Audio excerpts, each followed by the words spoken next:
Kjo proteste ka dëmtuar shumë Edi Ramën, edhe kredibilitetin e tij politik, por nuk e ka shkatruar. Kjo protestë. Kjo protestë ka shkatruar definitivisht partinë e Berishës. Pse? Në kushte tjera këta do ishin elektorati i Berishës. Dalim pak në Shqipëri, sepse atje është nxehtë. Gati sigur në Iran. Jo, deri në atë pikë kjo. Nuk mund të themi Shqipëria është një vend. Mos ta banalizojmë, por thjesht për Shqipëria është një vend i stabilizuar. Për ta përshkruar, po. Është një vend i stabilizuar, është një vend kandidat për Bashkimin Evropian, është një vend antar i NATO-s. Dhe këto janë pjesë e asaj çka po thonë.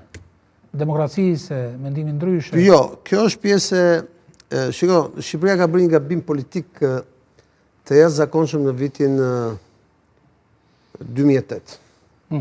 Të cilën e bëri dyshja Berisha Rama. Në atë kohë Berisha ishte ndryshuan kushtetutën. Kryetar partie dhe kryeminist, Rama ishte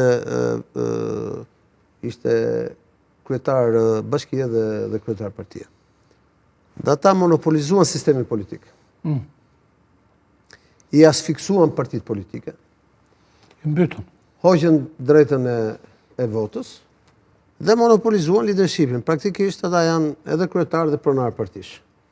Dhe me sistemin politik që deputetët i cakton kryetari i partisë me listat mbyllura, aty praktikisht ka vdekur jeta demokratike. Jenë eduar të vullnetit të kryetarit. Dhe kjo u pa në mënyrë të qartë, si askund tjetër, në mënyrë të qartë, në dështimin politik të Sali Berishës para 10 ditësh, para se të fillon dhe kjo protesta, kur ai zgjodhi veten në moshën 82 vjeçare, dhe pastaj bëri këtë listën e të shuquajturës ripërtëritje, ku më shumë se gjysmë atyre ishin njerëz që ne njohim për 35 vitesh.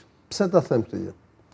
Pra kjo proteste ka dëmtuar shumë Edi Ramën, edhe kredibilitetin e tij politik, por nuk e ka shkatruar. Kjo protestë. Kjo protestë ka shkatruar definitivisht partinë e Berishës. Pse? Në kushte tjera këta do ishin elektorati i Berishës. Pra i PD-s, i opozitës. Fakti që këta kanë dalë dhe thonë Rama në burg dhe Berisha në burg, tregon që këta kërkojnë ndryshimin e sistemit politik. Dhe janë të një moshe, unë kam parë edhe fëmijë të vegjël, pak më të mëdhenj se vajza ime ose sa vajza ime, dhe janë të një moshe që ti ke edhe gjeneratën Z, edhe gjeneratën e mileniumit. Pra ke edhe në 35 vjeç, po edhe këta në 20 vjeç. Dhe gjithçka është e bazuar te rrjetet sociale e tjera. Dhe tani kjo gjë i ka rritur paranojën Ramës. Sepse Rama nuk mendonte që kjo gjë do mund të ndodhte. Dhe nuk ka rëndësi se cili ishte shkaku. E rëndësishme është që këta njerëz janë shesh dhe po rrin shesh prej 10 ditësh.